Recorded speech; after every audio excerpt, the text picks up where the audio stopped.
평생 당신을 위해 살았는데 이렇게 버려지는 건가요? 방콕 수완나품 국제공항 3층 출국장. 저는 낡은 캐리어 하나만 달랑 옆에 두고 그 자리에 멈춰 서 있었어요. 주변은 여행 가는 사람들로 엄청 시끌벅적했죠. 가족들끼리 와르르 웃으면서 셀카 찍고 연인들은 손잡고 게이트로 향하고. 근데 제 눈엔 그런 거 하나도 안 보였어요. 그냥 30분 전에 딸 지혜가 사라진 그 방향만 멍하니 쳐다보고 있었죠. 엄마, 저기 화장실 좀 다녀올게요. 오빠도 커피 사온다고 했으니까 여기서 잠깐만 기다리세요. 이게 마지막이었어요. 지혜는 환하게 웃으면서 손 흔들고 사라졌죠. 큰아들 민수도 커피숍 쪽으로 걸어가더니 모퉁이 돌아서 안 보이더라고요.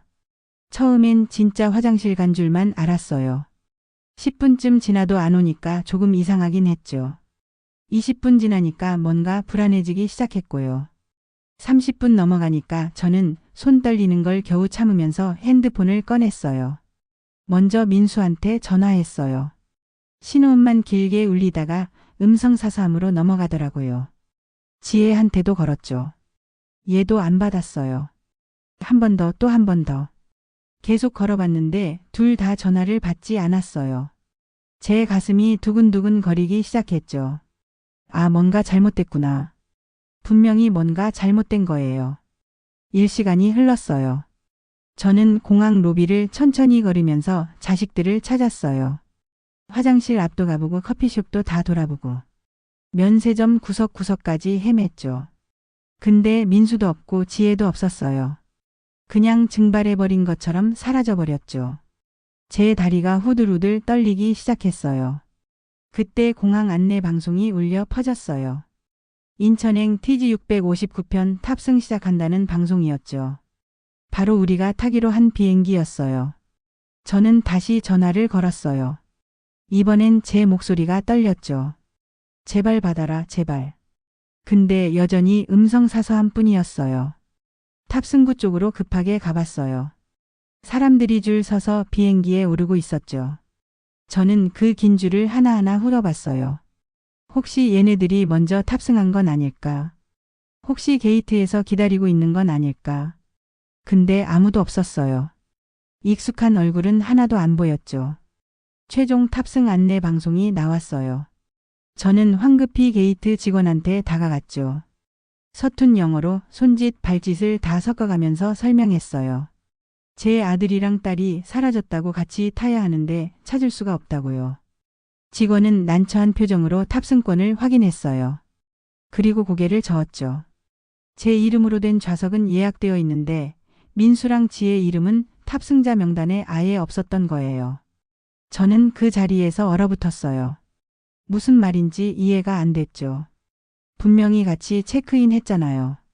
짐도 함께 붙였잖아요. 근데 자식들 이름이 없다고요? 직원이 미안하다는 표정으로 뭐라고 말했지만 제 귀엔 아무것도 안 들렸어요. 비행기 문이 닫혔어요. 저는 유리창 너머로 비행기가 천천히 움직이는 걸 그냥 멍하니 바라봤죠. 그 안에 자식들이 타고 있을 거라고 어딘가 숨어 있다가 나타날 거라고 믿고 싶었어요. 근데 아무도 안 나타났죠. 비행기는 그렇게 활주로로 미끄러져 갔고 저는 그 모습을 그냥 지켜볼 수밖에 없었어요. 이 시간이 지났어요. 저는 공항 의자에 털썩 앉아 있었죠. 캐리어를 무릎에 끌어안고 핸드폰을 꽉 쥔 채로요. 이제는 전화도 안 걸었어요. 어차피 받지도 않을 텐데. 주변 사람들이 지나가면서 힐끗힐끗 쳐다봤어요. 혼자 앉아서 눈물 흘리는 할머니. 딱 봐도 뭔가 큰일 났어 보이는 할머니. 근데 아무도 다가오지 않았죠. 해가 지기 시작했어요. 공항 밖하늘이 주황빛으로 물들었죠. 저는 천천히 일어났어요. 다리에 힘이 하나도 없었지만 그래도 움직여야 했어요. 여기 계속 앉아 있을 순 없잖아요. 캐리어를 끌고 출국장을 나왔어요. 입국장으로 향하는 긴 복도를 걸었죠. 발걸음 하나하나가 진짜 무거웠어요. 태국 입국 심사대 앞에 섰어요. 심사관이 여권을 달라고 했죠. 저는 떨리는 손으로 여권을 내밀었어요. 심사관이 뭐라고 물어봤는데 무슨 말인지 하나도 못 알아들었어요. 그냥 고개만 끄덕였죠. 찍는 도장 소리가 둔탁하게 울렸어요. 여권을 돌려받았죠. 이제 저는 공식적으로 태국에 남게 된 거예요. 짐 찾는 곳으로 갔어요. 제 캐리어만 덩그러니 혼자 컨베이어 벨트를 빙글빙글 돌고 있었어요. 다른 짐들은 다 주인 찾아갔는데 제 것만 혼자 계속 돌았죠. 마치 지금 제 처지 같았어요. 저는 그 캐리어를 내려서 끌고 공항 밖으로 나왔어요. 따뜻한 밤 공기가 얼굴을 스쳤어요. 택시들이 쭉 줄 서 있었죠. 사람들은 와글와글 웃으면서 택시에 올라탔어요. 가족들끼리, 친구들끼리, 연인들끼리. 다들 갈 곳이 있어 보였어요. 근데 저한테는 갈 곳이 없었어요. 저는 공항 벤치에 주저앉았어요. 캐리어를 옆에 두고 핸드폰을 다시 꺼냈죠. 마지막으로 한 번만 더. 민수한테 전화를 걸었어요. 신호음이 울렸죠. 한 번, 두 번, 세 번. 그리고 음성 사서함. 저는 핸드폰을 내려놓고 하늘을 올려다봤어요. 별이 보였어요. 한국에선 보기 힘든 맑은 별들이 촘촘하게 박혀 있었죠. 저는 그 별들을 보면서 생각했어요. 내가 뭘 잘못했을까? 평생 자식들 위해 살았는데, 밥 굶으면서까지 학원비 대줬는데, 손주들 키우느라 내 허리가 다 휘었는데, 근데 왜 날 버린 걸까? 이틀 전만 해도 행복했어요. 자식들이랑 같이 웃으면서 관광지 다녔잖아요. 사진도 찍고 맛있는 것도 먹고. 오랜만에 가족이라는 게 이런 거구나 싶었는데. 근데 그게 마지막이었던 거예요. 작별 여행이었던 거죠. 저는 캐리어를 일으켜 세웠어요. 어디론가 가야 했어요. 잘 곳을 찾아야 했고요. 내일을 준비해야 했죠. 근데 발이 안 떨어졌어요. 그냥 이대로 주저앉고 싶었죠. 근데 그럴 순 없잖아요. 저는 평생 그래 왔으니까요. 아무리 힘들어도 일어서는 사람이었으니까요. 첫날 밤이 깊어가고 있었어요. 공항 벤치에 앉아 있으니까 자꾸만 옛날 생각이 나더라고요. 아마 너무 힘들어서 그랬나 봐요. 사람이 힘들면 과거로 도망가게 되잖아요. 민수가 7살, 지혜가 4살 때였어요. 얘 아빠가 교통사고로 세상을 떠났죠. 그때 저는 30살이었어요. 갑자기 혼자가 됐죠. 장례식장에서 민수가 제 치마를 잡고 물었어요. 엄마, 아빠 언제 와요? 그 말 듣는 순간 아, 이제 나 혼자구나 싶었어요. 이 아이들을 어떻게 키우지? 근데 그럴 시간도 없었어요. 당장 내일 먹을 쌀이 없었거든요. 처음엔 식당에서 설거지했어요. 아침 6시부터 밤 10시까지. 하루 종일 물에 손 담그고 있으니까 손이 퉁퉁 부었죠. 겨울엔 손등이 다 갈라졌고요. 근데 그게 뭐 대수예요. 애들 밥은 먹여야 하니까요. 낮에는 식당, 밤에는 빌딩 청소. 민수랑 지혜는 혼자 집에 있었어요. 7살짜리가 4살 동생 챙기면서요. 지금 생각하면 정말 미안하죠. 근데 그때는 그것밖에 방법이 없었어요. 민수가 초등학교 들어갈 때쯤엔 좀 나아졌어요. 시장에서 반찬 장사를 시작했거든요. 새벽 4시에 일어나서 밑반찬 만들고 6시엔 시장 나가서 팔았어요. 목이 쉬도록 소리 지르면서요. 손님들이 흥정하면 깎아주고 조금씩 모았죠. 그렇게 10년이 흘렀어요. 민수는 고등학생이 됐고 지혜는 중학생이 됐죠. 둘 다 공부를 잘했어요. 선생님이 대학 보내면 좋겠다고 하시더라고요. 근데 저는 돈이 없었어요. 그래서 더 악착같이 일했죠. 아침엔 시장, 낮엔 식당, 밤엔 청소. 하루에 서너 시간 자면서 버텼어요. 허리가 아파서 펴지질 않았지만 참았어요. 애들 학원비, 교복값, 교재비. 하나하나 다 제가 벌어야 했으니까요. 민수가 대학 합격했을 때 정말 기뻤어요. 지혜도 곧 대학 갈 나이가 됐고요. 등록금이 1,000만 원이 넘었어요. 어마어마한 돈이었죠. 저는 은행에서 대출 받았어요. 이자가 높다는 걸 알았지만 어쩔 수 없었어요. 그렇게 둘 다 대학을 졸업시켰어요. 민수는 회사에 취직했고 지혜는 공무원이 됐죠. 저는 정말 자랑스러웠어요. 내가 해냈구나. 혼자서도 애들을 잘 키웠구나. 민수가 결혼할 때 1,000만 원 보탰어요. 지혜 결혼할 때도 마찬가지였고요. 제 통장엔 남은 게 없었지만 괜찮았어요. 자식들이 행복하면 됐으니까요. 손주가 태어났을 때는 더 바빠졌어요. 민수 애 봐주고 지혜 애 봐주고. 60이 넘은 나이에 아기 업고 다녔죠. 허리가 더 아파졌지만 또 참았어요. 자식들이 편하게 일할 수 있으면 그걸로 됐으니까요. 그렇게 또 10년이 흘렀어요. 저는 이제 73이 됐고요. 몸도 예전 같지 않았어요. 계단 오르기도 힘들고 무거운 거 들면 숨이 차고. 손주들도 이제 다 컸어요. 제가 필요 없어진 거죠. 그때부터였어요. 자식들이 조금씩 연락이 뜸해지기 시작한 게요. 전화해도 바쁘다고 하고 명절에도 얼굴 보기 힘들었어요. 뭐 이해했어요. 다들 바쁘잖아요. 살기 바쁘니까요. 그러다가 한 달 전에 갑자기 여행 가자고 하더라고요. 처음엔 정말 기뻤어요. 우리 애들이 날 생각해 주는구나. 효도 여행 간다는구나. 근데 지금 와서 생각해 보니까 이상했어요. 왜 그렇게 친절했는지, 왜 그렇게 서두르는 것 같았는지. 벤치에 앉아서 이런 생각하니까 눈물이 났어요. 평생을 자식들 위해 살았는데, 밥 한 끼 제대로 못 먹고 옷 한 벌 제대로 못 사 입으면서 살았는데, 결국 이렇게 되는구나. 저는 캐리어를 끌고 일어났어요. 울고 있을 시간이 없었어요. 당장 잘 곳을 찾아야 했으니까요. 한 달 전 이야기를 해볼까요? 그때로 돌아가 보면 이미 신호가 있었거든요. 제가 눈치를 못 챘을 뿐이죠. 그날은 일요일이었어요. 민수한테서 전화가 왔죠. 오랜만에 밥 먹자고요. 지혜도 같이 온다고 하더라고요. 저는 정말 기뻤어요. 얼마 만에 자식들이랑 밥 먹는 건지. 몇 달 만이었나. 아니, 어쩌면 1년 만이었을지도 몰라요. 약속 장소는 강남에 있는 한정식 집이었어요. 제가 평소에는 절대 못 가는 그런 비싼 곳이요. 들어가자마자 놀랐죠. 룸으로 안내하더라고요. 테이블에는 음식이 가득 차려져 있었고요. 엄마, 여기 앉으세요. 오늘은 편하게 드세요. 엄마 좋아하시는 거 다 시켰어요. 많이 드세요. 뭔가 이상했어요. 둘 다 너무 친절했거든요. 평소에는 전화 한 통도 제대로 안 하던 애들이 갑자기 이러니까요. 근데 또 한편으로는 기뻤어요.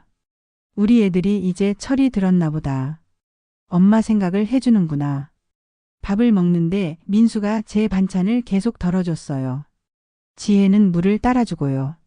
마치 뭔가 잘못을 해서 비위 맞추는 것처럼요. 아니, 그게 뭐랄까.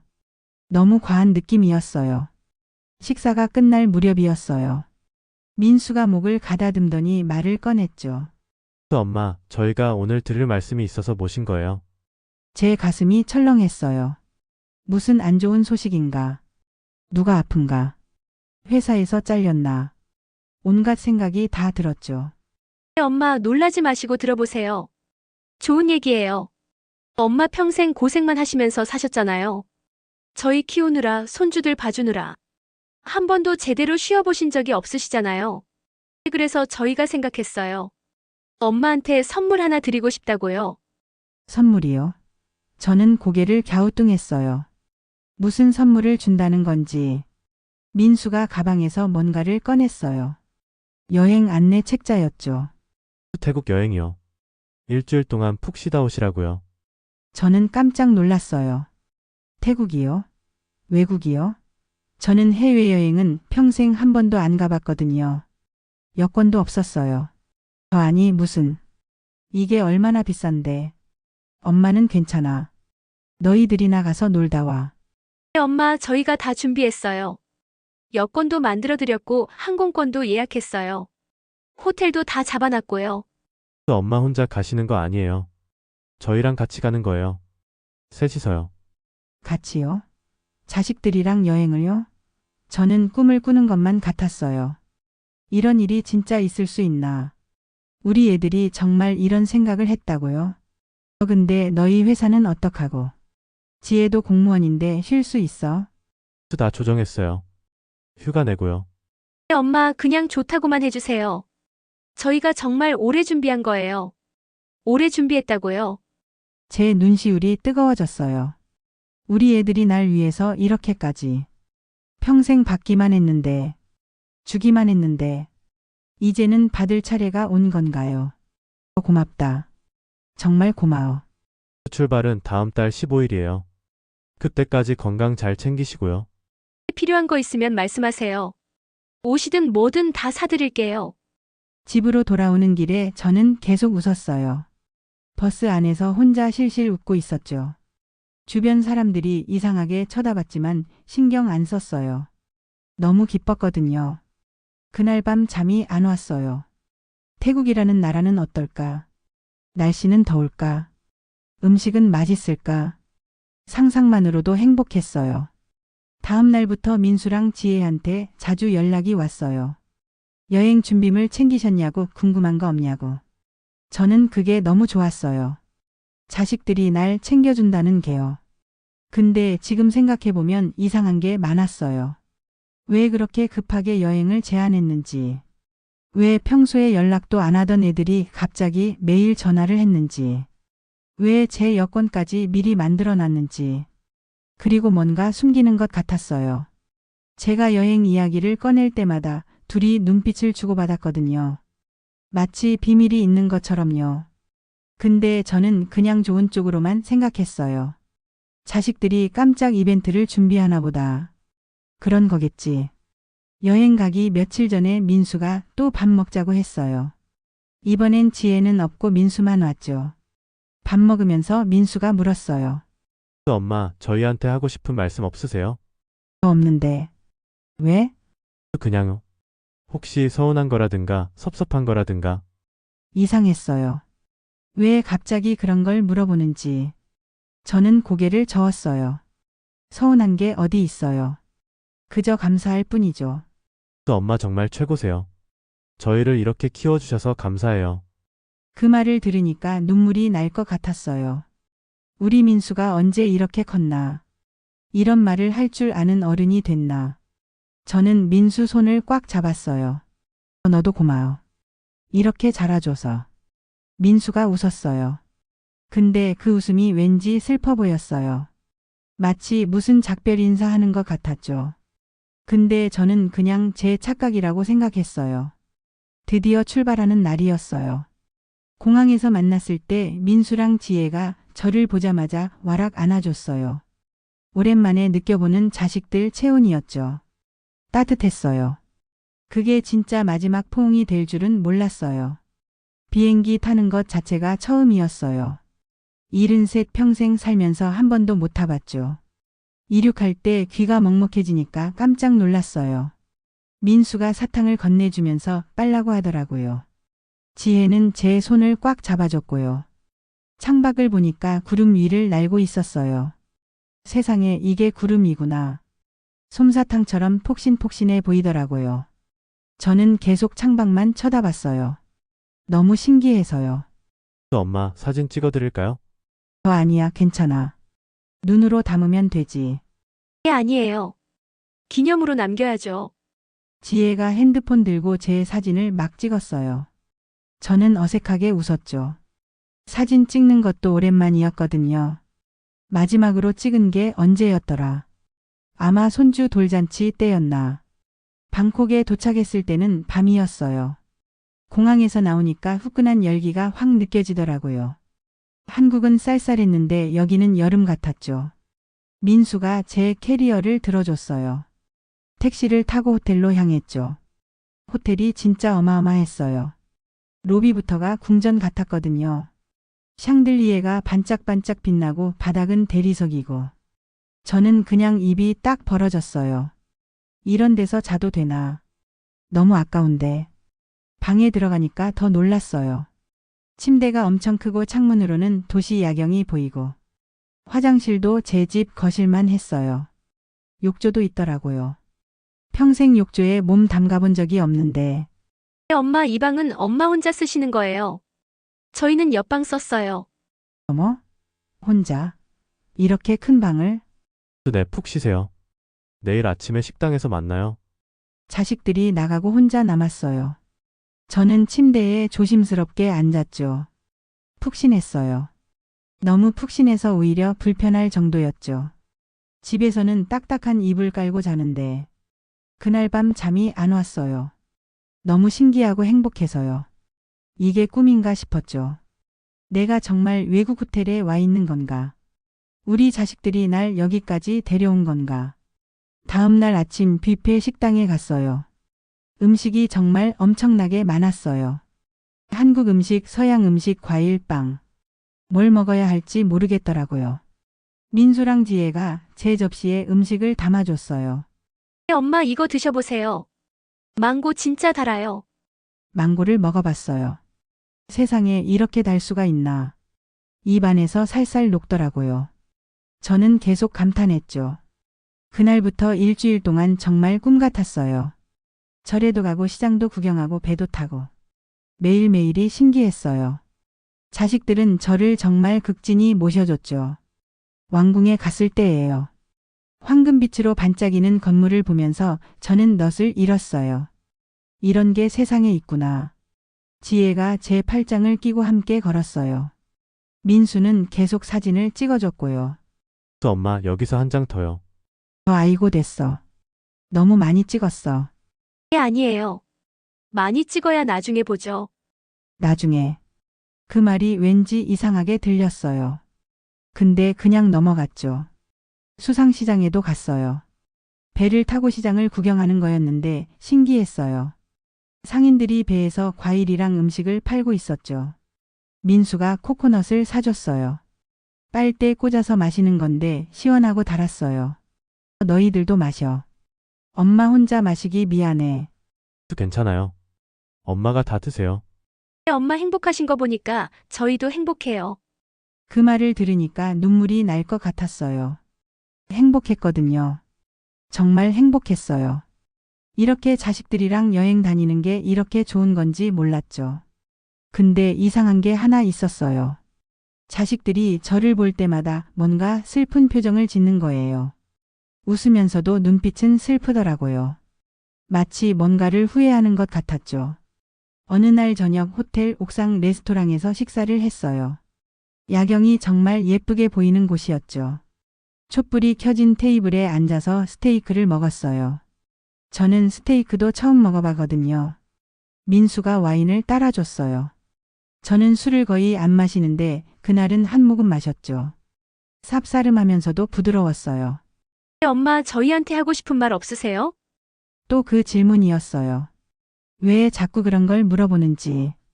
저는 고개를 저었어요. 없어. 그냥 이렇게 같이 있는 것만으로도 좋아. 엄마 정말. 민수가 말을 잇지 못했어요. 목이 메는 것 같았죠. 지혜도 눈시울이 붉어졌고요. 저는 깜짝 놀랐어요. 왜 그래? 무슨 일 있어? 아니에요. 그냥 엄마가 너무 좋으셔서. 엄마 사랑해요. 갑자기 사랑한다고요? 우리 민수가 언제 이런 말을 해봤나. 뭔가 이상했어요. 진짜 이상했죠. 근데 저는 그냥 기뻐했어요. 자식들이 날 사랑한다잖아요. 마지막 날 저녁이었어요. 내일 아침이면 한국으로 돌아가는 거였죠. 저는 아쉬웠어요. 이렇게 행복한 시간이 끝나다니. 근데 한편으로는 만족했어요. 평생 이런 여행 한 번도 못할 줄 알았는데. 자식들 덕분에 꿈 같은 일주일을 보냈으니까요. 호텔 방에서 짐을 싸고 있었어요. 민수가 노크를 하더니 들어왔죠. 엄마 다 싸셨어요? 응, 거의 다 했어. 엄마.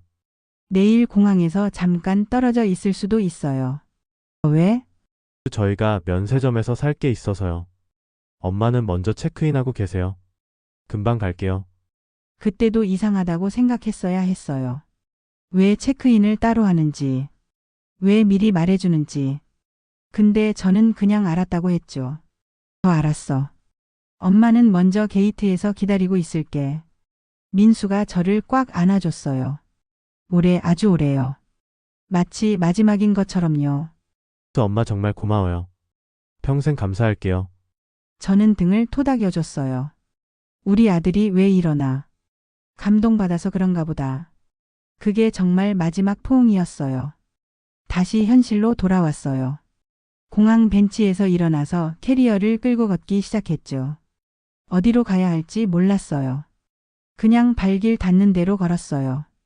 공항 밖으로 나오니까 택시 기사들이 우르르 몰려왔어요. 다들 손짓하면서 뭐라고 말했는데 하나도 못 알아들었어요. 저는 고개를 저으며 그냥 걸었죠. 얼마나 걸었을까요? 다리가 아팠어요.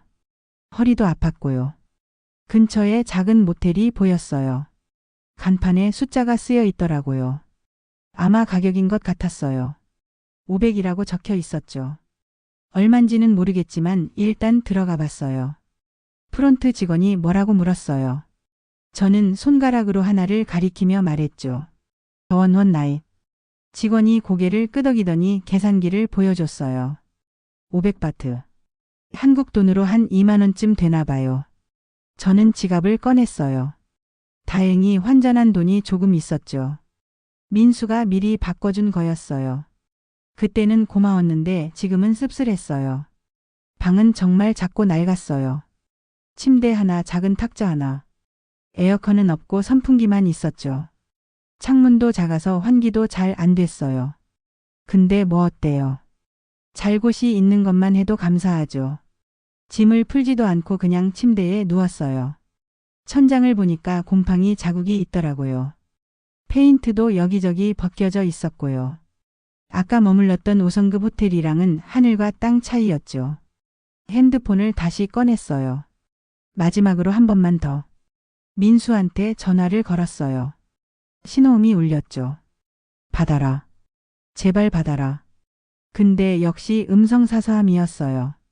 이번엔 지혜한테 걸었어요. 얘도 마찬가지였죠. 저는 메시지를 남겼어요. 떨리는 목소리로요. 지혜야. 엄마야. 무슨 일이야? 왜 연락이 안 되는 거야? 엄마 지금 방콕에 혼자 있어. 너희들 어디 갔어? 제발 전화 좀 해줘. 메시지를 남기고 나니까 눈물이 났어요. 참으려고 했는데 안 됐어요. 그냥 펑펑 울었죠.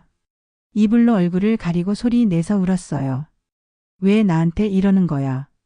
내가 뭘 잘못했어? 평생 너희들 위해 살았잖아. 밥도 제대로 못 먹고 옷도 제대로 못 입고. 다 참으면서 살았잖아. 근데 왜 날 버린 거야? 배가 고팠어요. 아침부터 아무것도 못 먹었거든요. 근데 나갈 기력도 없었어요. 그냥 이대로 굶어 죽을까 싶었죠. 근데 또 한편으로는 안 되겠더라고요. 살아야 했어요. 자식들한테 물어봐야 했으니까요. 왜 이랬는지. 가방에서 비행기에서 받았던 땅콩을 꺼냈어요. 작은 봉지 하나. 그걸 먹으며 물을 마셨죠. 그게 제 첫날 밤 저녁이었어요. 밤이 깊어갔어요.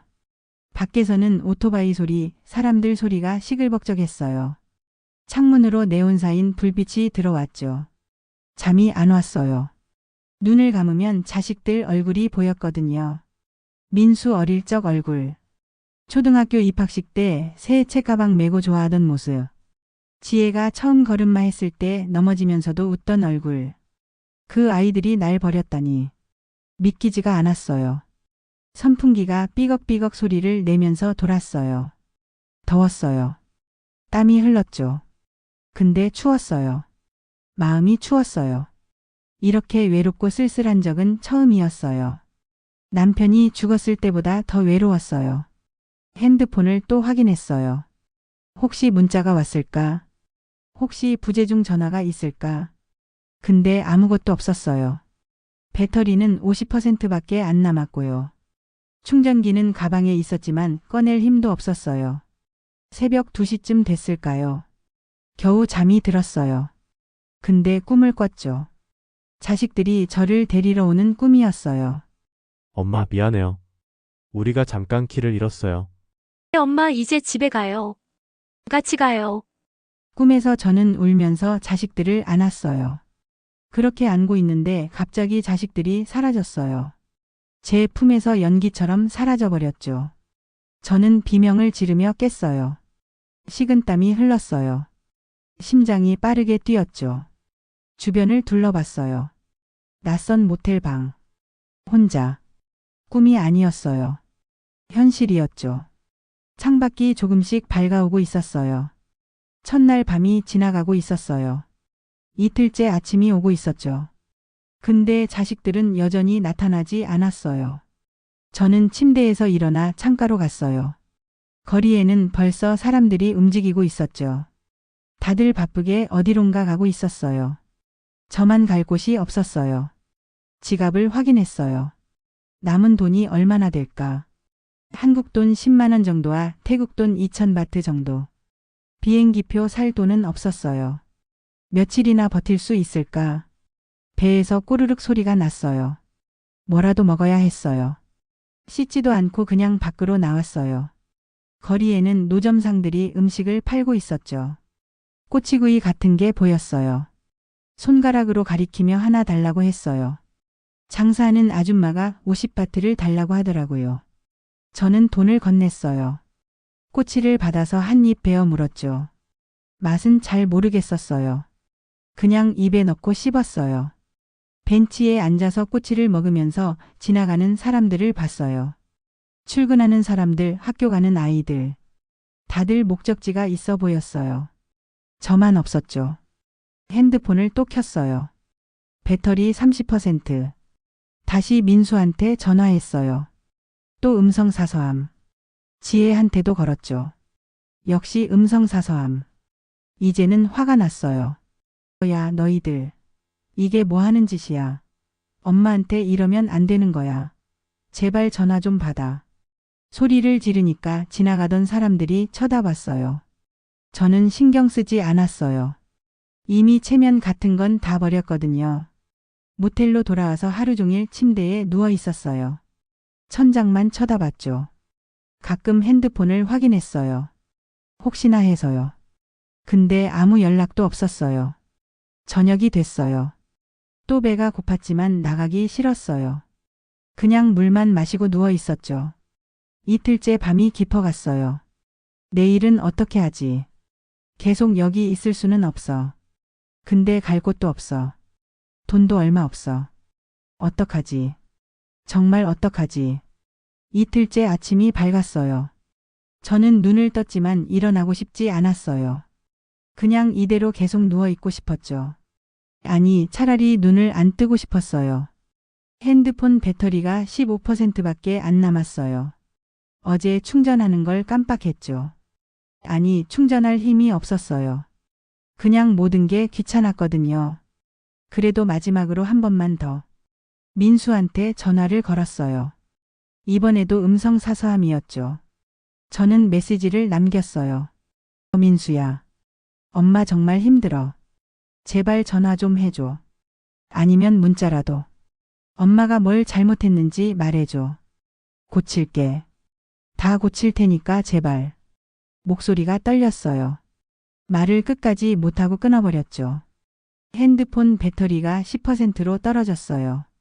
지갑을 다시 확인했어요. 어제 꼬치 사 먹고 모텔비 내고. 남은 돈이 1,500바트 정도. 한국 돈 8만 원. 비행기 표는커녕 며칠 버티기도 빠듯했어요.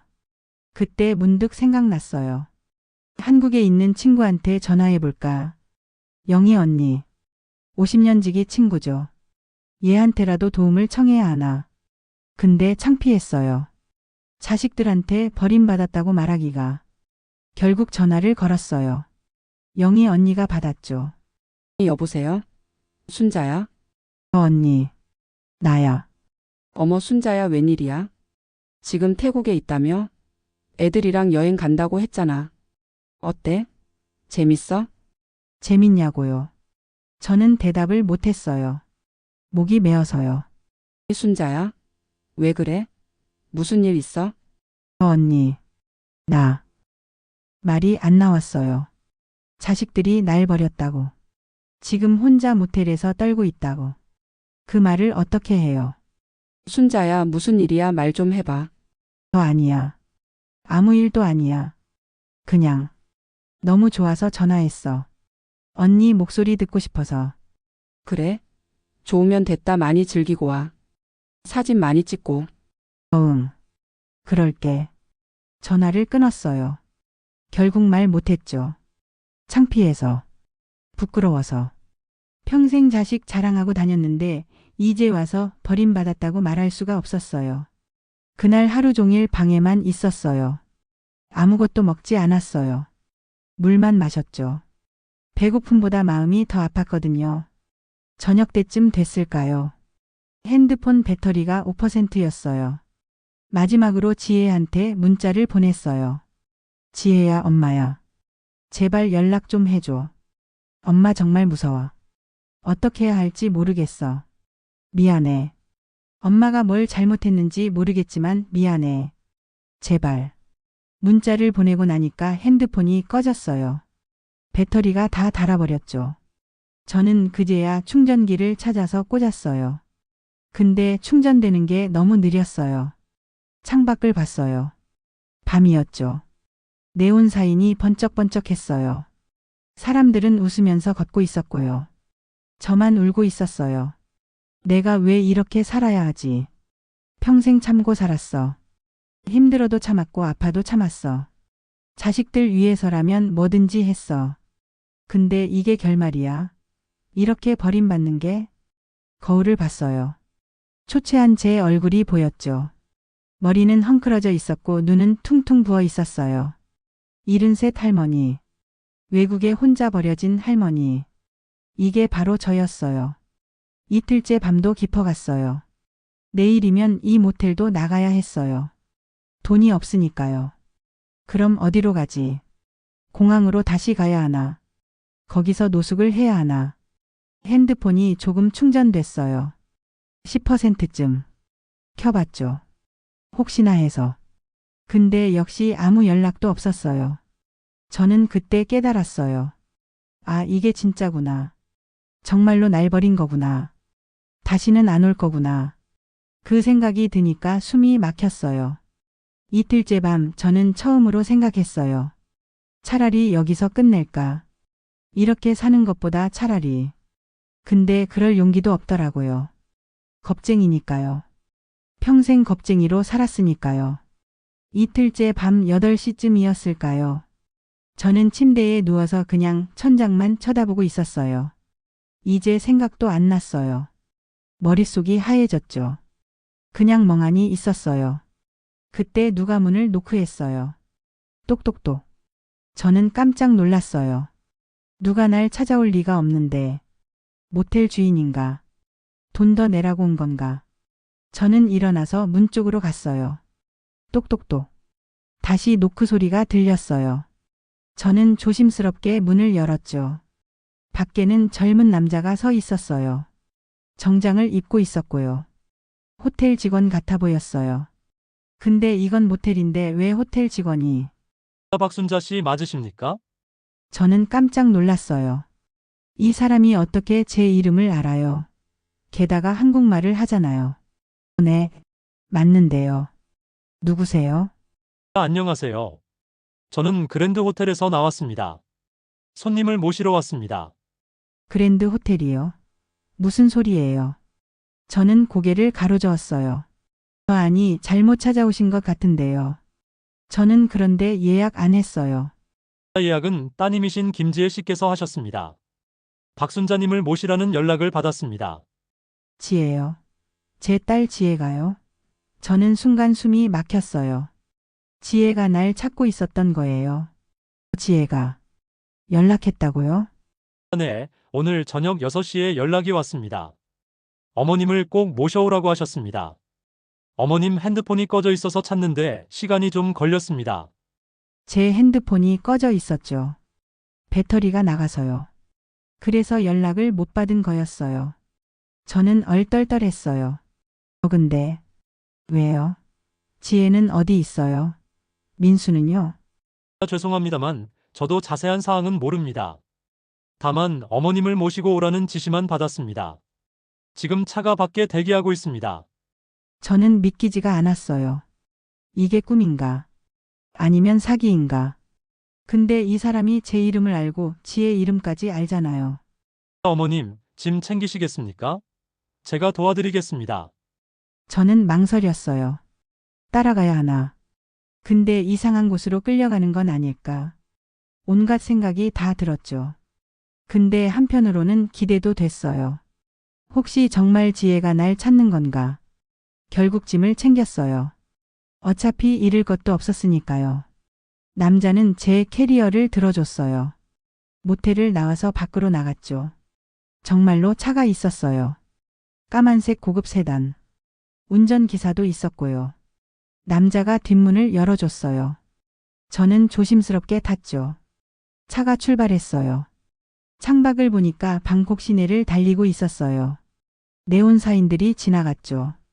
점점 고급스러운 건물들이 보이기 시작했어요. 약 30분쯤 달렸을까요? 차가 멈췄어요. 밖을 보니까 엄청나게 큰 호텔이 보였어요. 입구에는 분수가 있었고 조명이 화려하게 빛나고 있었죠. 그랜드 하얏트라는 간판이 보였어요. 도착했습니다. 이쪽으로 오시죠. 저는 차에서 내렸어요. 호텔 로비로 들어갔는데 와. 정말 어마어마했어요. 일주일 전에 묵었던 5성급 호텔보다 더 화려했어요. 천장이 엄청 높았고 샹들리에가 반짝반짝 빛났죠. 남자는 저를 엘리베이터로 안내했어요. 최상층 버튼을 눌렀죠. 엘리베이터가 쭉쭉 올라갔어요. 제 심장도 덩달아 빨리 뛰었고요. 엘리베이터 문이 열렸어요. 긴 복도가 나왔죠. 남자는 저를 복도 끝방으로 안내했어요. 문 앞에서 멈춰 섰어요. 여기입니다. 들어가시면 됩니다. 여기. 지혜가 있어요. 안에서 기다리고 계십니다. 남자는 카드키로 문을 열어줬어요. 저는 떨리는 마음으로 안으로 들어갔죠. 방이 아니었어요. 스위트룸이었어요. 거실이 있고 소파가 있고 큰 창문으로는 방콕 야경이 한눈에 보였어요. 근데 사람은 없었어요. 여보세요? 지혜야? 민수야? 아무 대답이 없었어요. 저는 안으로 더 들어갔죠. 침실 문이 열려 있었어요. 거기도 비어 있었고요. 그때 발코니 쪽에서 소리가 들렸어요. 저는 발코니로 나갔어요. 그곳에는 테이블이 차려져 있었어요. 촛불이 켜져 있었고 꽃이 장식되어 있었고 음식이 준비되어 있었어요. 그리고 테이블 옆에는 큰 스크린이 설치되어 있었어요. 빔 프로젝터 같은 게 놓여 있었고요. 저는 어리둥절했어요. 이게 뭐지? 왜 이런 게 준비되어 있지? 자식들은 어디 있는 거지? 그때 스크린이 켜졌어요. 갑자기요. 저는 깜짝 놀라서 뒤로 물러섰죠. 화면에 뭔가 나오기 시작했어요. 영상이었어요. 그리고 그 영상 속에는 민수가 있었어요. 엄마, 제 심장이 쿵 떨어지는 것 같았어요. 민수였어요. 우리 아들이었어요. 화면 속에서 민수가 저를 보고 있었어요. 눈시울이 붉어져 있었죠. 엄마 놀라셨죠? 미안해요. 정말 미안해요. 저는 그 자리에 주저앉았어요. 다리에 힘이 풀렸거든요. 눈물이 왈칵 쏟아졌어요. 엄마, 저 좀 봐주세요. 끝까지 들어주세요. 저는 눈물을 닦으며 화면을 쳐다봤어요. 민수가 깊게 숨을 들이쉬더니 말을 이었어요. 엄마가 이틀 동안 얼마나 힘드셨을지 알아요. 전화도 안 받고 연락도 안 하고 버려졌다고 생각하셨죠. 정말 미안해요. 근데 이유가 있었어요. 화면이 바뀌었어요. 지혜가 나타났죠. 우리 딸이었어요. 지혜도 울고 있었어요. 엄마, 저예요. 정말 죄송해요. 엄마 얼마나 무서우셨어요. 근데 이 이틀이 꼭 필요했어요. 저희가 마지막 준비를 해야 했거든요. 마지막 준비요? 무슨 준비를 말하는 거예요? 저는 화면을 뚫어지게 쳐다봤어요.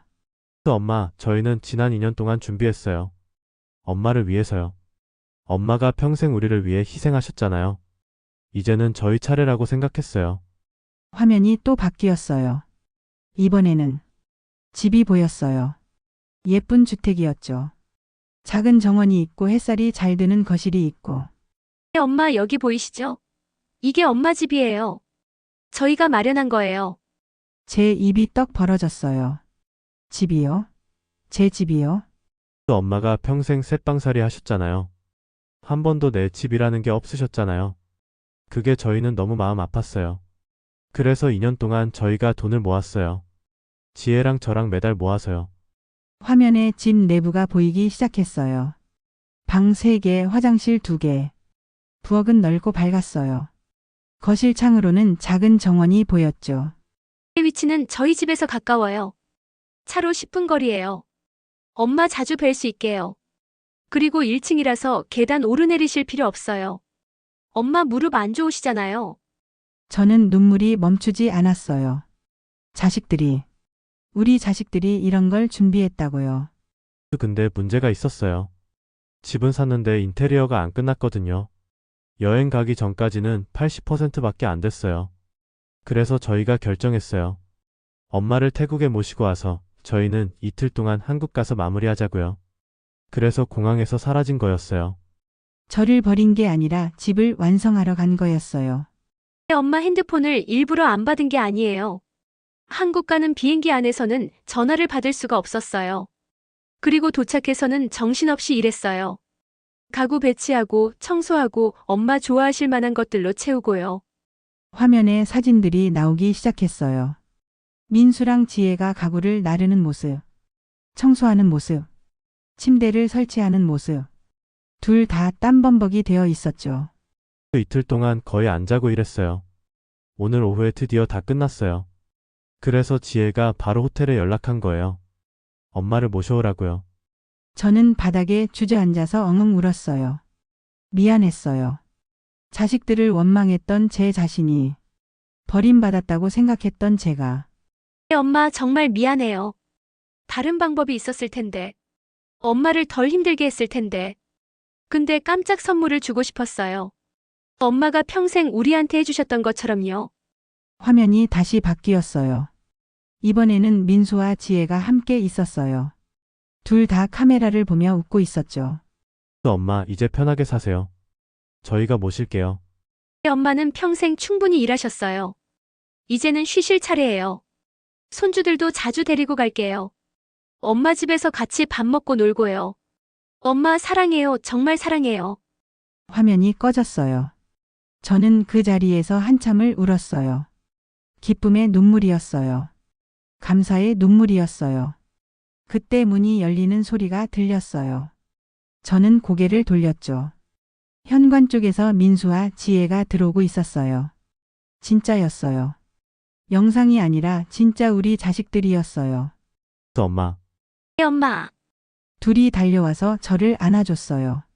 저는 자식들을 꽉 껴안았죠. 셋이서 한참을 울었어요.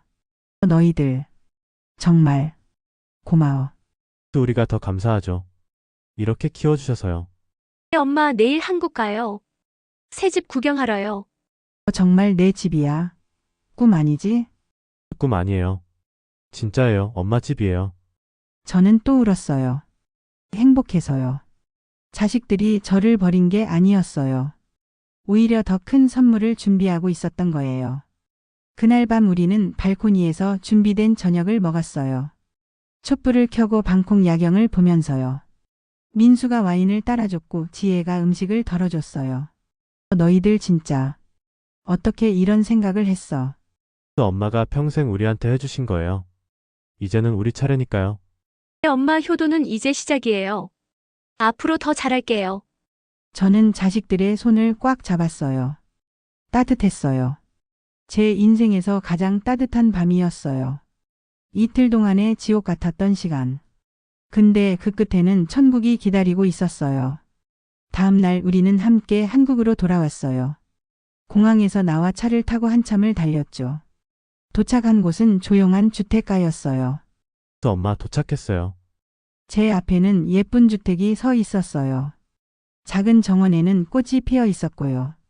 대문에는 박순자라고 적힌 예쁜 표찰이 달려 있었어요. 여기가 내 집이야. 네, 엄마 집이에요. 문을 열고 들어갔어요. 영상에서 봤던 것보다 더 예뻤어요. 거실에는 부드러운 소파가 있었고 부엌에는 새 냉장고와 가스레인지가 있었어요. 제 방에는 폭신한 침대가 놓여 있었고요. 창문을 열었어요. 따뜻한 햇살이 들어왔어요. 저는 그 햇살을 받으며 눈을 감았어요. 평생 일만 했어요. 쉬어본 적이 없었죠. 근데 이제는 쉴 수 있을 것 같았어요. 내 집에서 자식들 가까이에서. 저는 깨달았어요. 버림받은 게 아니었어요. 오히려 가장 큰 사랑을 받은 거였어요. 효도 여행의 진실. 그건 여행이 끝이 아니라 시작이었다는 거예요. 이제 제 새로운 인생이 시작되는 거예요. 이야기를 끝까지 들어주셔서 감사합니다.